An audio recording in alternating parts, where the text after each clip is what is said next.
চলো আজ আমি ফ্রিজ ম্যাগনেটের উপরে ড্রয়িংটা করেছি। অনেক দিন ধরে এটা আমি ভেবে রেখেছিলাম গণেশ ঠাকুরের ওপরে কিছু 3D ড্রয়িংয়ের কাজটা করব। এটা অনেক দিন ধরে পেন্ডিং হয়ে পড়ে আছে, কিন্তু এই ম্যাটেরিয়াল না থাকায় হয়ে ওঠেনি। তবে বলে রাখি, এটা আমি অনলাইন থেকে পারচেস করেছি। তোমরা ফ্লিপকার্ট বা মিশোতেই ফ্রিজ ম্যাগনেটগুলো অ্যাভেলেবেল পেয়ে যাবে। এটাকে MDF বোর্ডও বলা হয়। এই বোর্ডগুলো 2 ইঞ্চির আছে।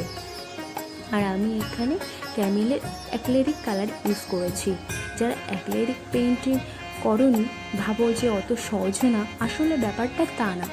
জল রং বরং অনেক কঠিন আছে, অত কিন্তু সহজে ফিক্স করতে পারে না। যদি তোমার মিস্টেক হয় বা ভুল চলে যায়, কিন্তু অ্যাক্রিলিক পেইন্টিং অতি সহজেই লেয়ারের পর লেয়ার চাপিয়ে ফিক্স করতে পারবে। তোমরা ফেব্রিক্লির অ্যাক্রিলিক কালারও ইউজ করতে পারো।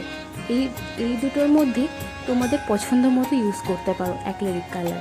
প্রথমে পেন্সিল দিয়ে ড্রটা করে নিয়েছি, যাতে আমার কালারটা করতে অসুবিধা না হয়। যেটা দিয়ে আউটলাইন করেছি সেটা অ্যাক্রিলিক কালারের ক্রিমসন আর ব্ল্যাকটা মিশিয়ে ব্রাউন কালারটা এসেছে, সেটা ইউজ করেছি। তোমরা চাইলে অ্যাক্রিলিক কালারে আলাদাভাবে ব্রাউনটা ইউজ করতে পারো। আর এখানেই আমি ক্যামেলের অ্যাক্রিলিক কালারটা ইউজ করেছি।